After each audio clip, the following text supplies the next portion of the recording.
kita ucapkan tahniah kepada orang Johor. Orang Johor sekarang yang berani datang, yang dianggap masih sedikit dari jumlahnya, yang berani menyokong Pakatan Rakyat pun tidak ramai.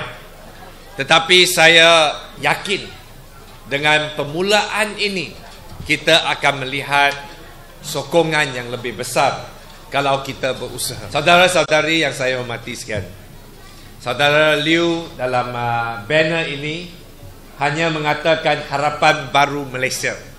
Tapi dalam penterjemahan bahasa Tionghoa di dalam banner ini sudah jauh lebih ke depan.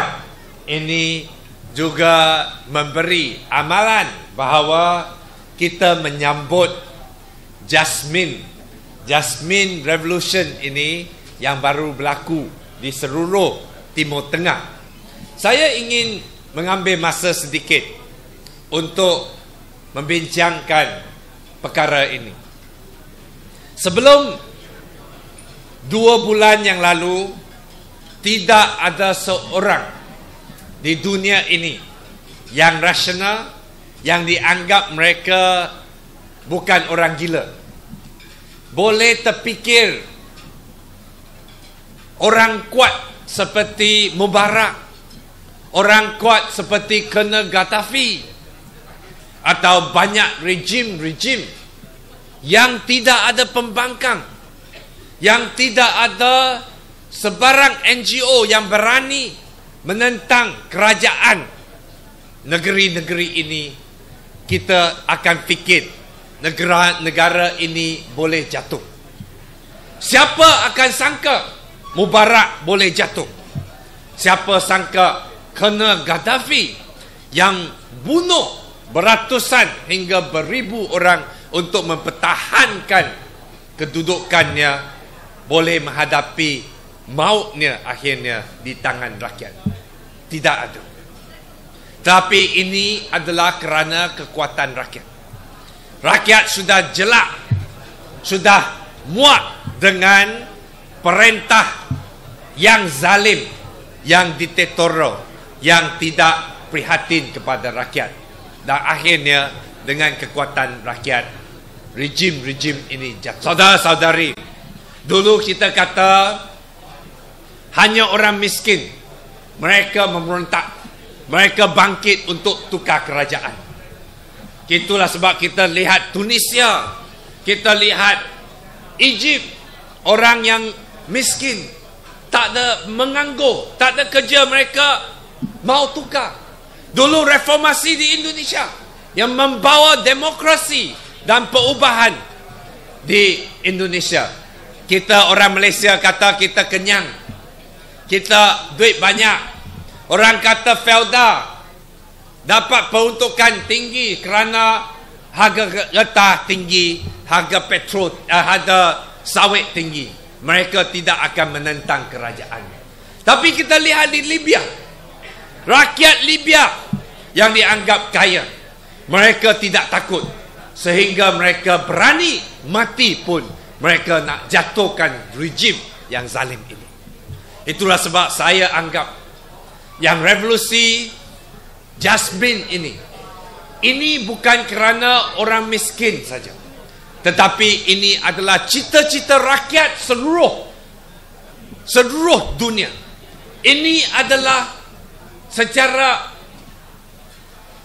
natural sebagai satu kehendak manusia untuk membebaskan diri daripada cengkangan kezaliman. Dan saya yakin kerajaan sekarang takut. Saya tahu setiap hari sehingga sekarang kerajaan Barisan Nasional masih cuba memberi pelbagai alasan kenapa Malaysia ini berbeza dengan negara-negara Timur Tengah. Saya tidak mau samakan Malaysia ini dengan negara-negara Timur Tengah, tetapi saya serah kepada rakyat untuk putuskan sama ada kita sudah cukup dengan pemerintah 40 tahun di bawah Barisan Nasional, Sama ada kita cukup dalam pelbagai penindasan, pelbagai diskriminasi yang berlaku di negara kita. Seperti yang disebut oleh Perdana Menteri kita, Datuk Seri Najib, kepada rakyat Mesir. Dia kata hanya rakyat Mesir saja yang boleh menentukan nasib negara Mesir. Saya juga sebut dan tegas di sini, hanya rakyat Malaysia saja yang boleh memutuskan masa depan Malaysia. Saudara-saudari yang saya sebut tadi, kita kata kita beza dengan Libya, beza dengan Tunisia, kita tak sama dengan Mesir. Najib, Perdana Menteri kita yang sangat bijak, dia boleh bagi nasihat kepada Colonel Gaddafi. Dia kata jangan guna kekerasan terhadap orang yang berhimpun secara aman. Bagus. Dia cakap jangan guna kekerasan kepada orang yang berhimpun secara aman. Kerana ini adalah demokrasi. Kita ada hak asasi manusia. We have human right in Malaysia. Yes. Very good, our Mr. Prime Minister. This morning, baru nasihat Gaddafi pagi ini. Satu kumpulan Hindraf mau berhimpun secara aman. Saya nak sebut di sini. Dalam isu interlock, kita masing-masing boleh ada pendapat. Ini adalah sastra. Ada orang anggap ini buku menghina satu kaum. Ada orang anggap tak perlu, kita mau kekalkan jadi textbook. Bagi saya, ini adalah satu pembahasan yang boleh dilakukan di antara akademik, antara pendidik. Apakah cara yang paling baik untuk meningkatkan kualiti sastra di dalam sekolah kita? Kalau kita tak setuju buku ini harus diharamkan, kalau kita tak setuju dengan Hindraf bahawa buku teks ini harus diganti dengan buku lain, itu pun tak apa. Biar mereka berdemonstrasi, biar mereka tunjuk perasaan untuk menyuarakan pendirian mereka. Apa salah? Kita adalah masyarakat yang matang, sudah boleh terima. We are a mature society. Let them say what they want to say. Let them demonstrate to express their view. What's wrong with that? It's a freedom of expression. Perkasa want to demonstrate with kepala lembu pun tak apa. Biar kita lihat mereka punya pendirian. Apa salahnya? Tapi kenapa orang yang angkat kepala lembu untuk berjalan satu alam tak ditangkap, tak didakwa? Orang ambil lilin, 5 minit saja kita tangkap. Pergi shopping di KLCC, tengok orang India saja kita tangkap. Kerana kita anggap ini semua ahli Hindraf. Ini yang kita tolak. Bukan cara ini kita hidup dalam satu masyarakat yang matang.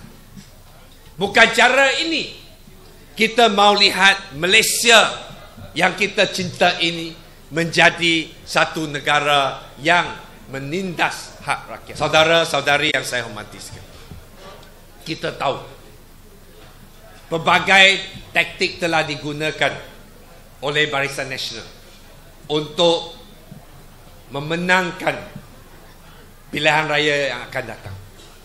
Bukan saja mereka cuba menggunakan media serang Pakatan Rakyat.